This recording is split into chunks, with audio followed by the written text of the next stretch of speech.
মমতা ব্যানার্জি ভারতের রাজনীতিতে এই নামটা শুনলে দুটো ছবিই ভেসে ওঠে, তাই না? একদিকে তিনি অনেকের কাছে রক্ষাকর্তা, আবার অন্যদিকে এক চরম বিতর্কিত ব্যক্তিত্ব। চলুন আজ তার প্রায় 4 দশকের এই লম্বা রাজনৈতিক সফরে একবার চোখ বোলানো যাক। দেখুন তাকে নিয়ে কেমন দুটো একেবারে ভিন্ন ধারণা চলে। কেউ বলেন তিনি রাস্তায় লড়াই করা, সাধারণ জীবনযাপন করা এক জননেত্রী, আবার অন্য কেউ বলেন ভারতের একমাত্র সৎ রাজনীতিক নেতা। তো এই দুই চরম ভিন্ন মতের মধ্যে আসল সত্যিটা কোথায়? আসুন একটু গভীরে গিয়ে দেখি। আজ আমরা ওর পুরো কেরিয়ারটা কয়েকটা ধাপে দেখব। মানে কিভাবে তার উত্থান হলো, তারপর ওই স্ট্রিট ফাইটার ইমেজটা কিভাবে তৈরি হলো, রেলমন্ত্রী হিসেবে তার কাজ কেমন ছিল, তারপর মুখ্যমন্ত্রী হিসেবে তার রেকর্ড, আর শেষে গিয়ে তার উত্তরাধিকার নিয়ে যে বিতর্কগুলো রয়েছে সেগুলোও দেখব। আচ্ছা, তাহলে শুরু করা যাক একেবারে গোড়া থেকে, মানে তার উত্থান পর্ব দিয়ে। তিনি পশ্চিমবঙ্গের মানুষের কাছে মা, মাটি, মানুষের একটা দারুণ জনপ্রিয় স্লোগান নিয়ে এসেছিলেন। কিন্তু সমালোচকরা বলেন এর পেছনে নাকি অন্য গল্পও আছে। ব্যাপারটা ঠিক এই রকম।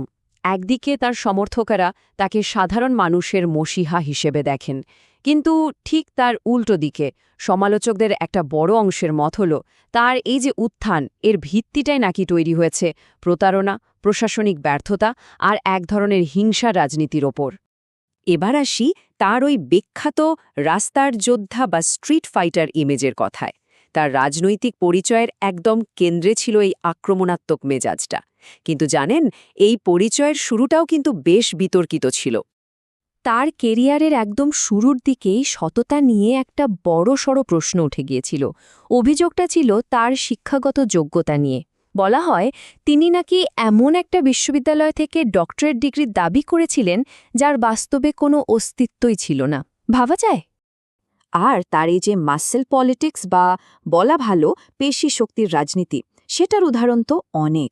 যেমন ধরুন, কখনো রাজনৈতিক প্রতিপক্ষের গাড়ির ওপর উঠে নাচ, আবার সংসদে একজন সাংসদকে কলার ধরে টেনে বের করে দেওয়া, এমনকি ডেপুটি স্পিকারের দিকে রেগে গিয়ে ইস্তফাপত্র ছুঁড়ে মারা। এরকম অনেক ঘটনা আছে। কিন্তু সবচেয়ে ভয়াবহ ঘটনাটা ঘটেছিল ১৯৯৩ সালে। ১৩ শুধু একটা সংখ্যা নয়। ১৯৯৩ সালে তার নেতৃত্বে যে মিছিল হয়েছিল, সেই মিছিলে পুলিশের গুলিতে প্রাণ হারিয়েছিলেন তারই ১৩ জন সমর্থক।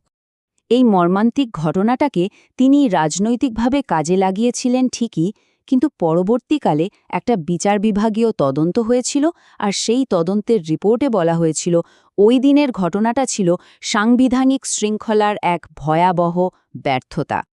তো এই আন্দোলনকারী ভূমিকা থেকে বেরিয়ে তিনি যখন প্রশাসক হলেন, মানে ভারতের রেলমন্ত্রী, তখন কিন্তু তার কাজের ধরনে একটা অদ্ভুত জিনিস দেখা গেল।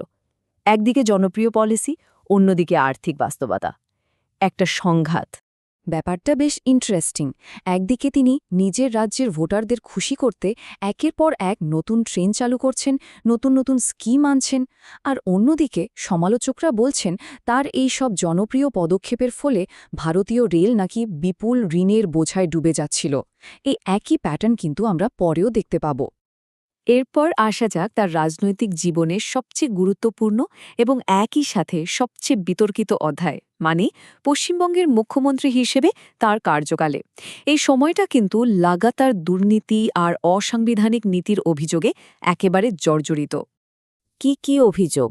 দেখুন, সারদা, রোজ ভ্যালির মতো বিশাল আর্থিক কেলেঙ্কারির কথা তো আমরা সবাই জানি, যেখানে হাজার হাজার কোটি টাকা নয়ছয়ের অভিযোগ উঠেছিল।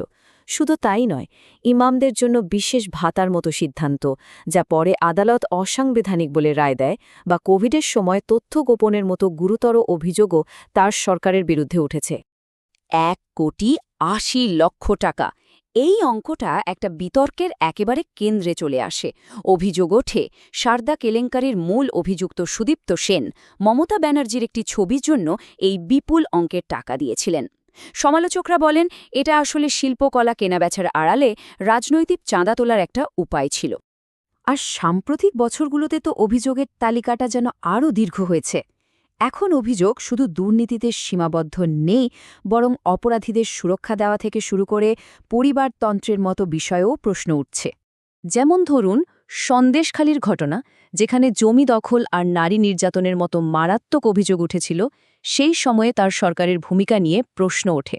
বা আরজিকর ধর্ষণ হত্যা মামলাতেও সরকারের প্রতিক্রিয়া নিয়ে দেশজুড়ে সমালোচনা হয়। এমনকি এনফোর্সমেন্ট ডিরেক্টরেটের মতো কেন্দ্রীয় সংস্থার তদন্তে ব্যক্তিগতভাবে হস্তক্ষেপ করার মতো অভিযোগও উঠেছে। এখানে একটা বেশ মজার বৈপরীত্য আছে। একদিকে তিনি সবসময় পরিবারতন্ত্রের রাজনীতির বিরুদ্ধে খুব সোচ্চার, কিন্তু অন্যদিকে তার নিজের দলেই তার ভাইপো অভিষেক ব্যানার্জির উল্কার গতিতে উত্থান আমরা সবাই দেখেছি। এই দুটো বিষয় পাশাপাশি রাখলে একটা প্রশ্ন তো ওঠেই।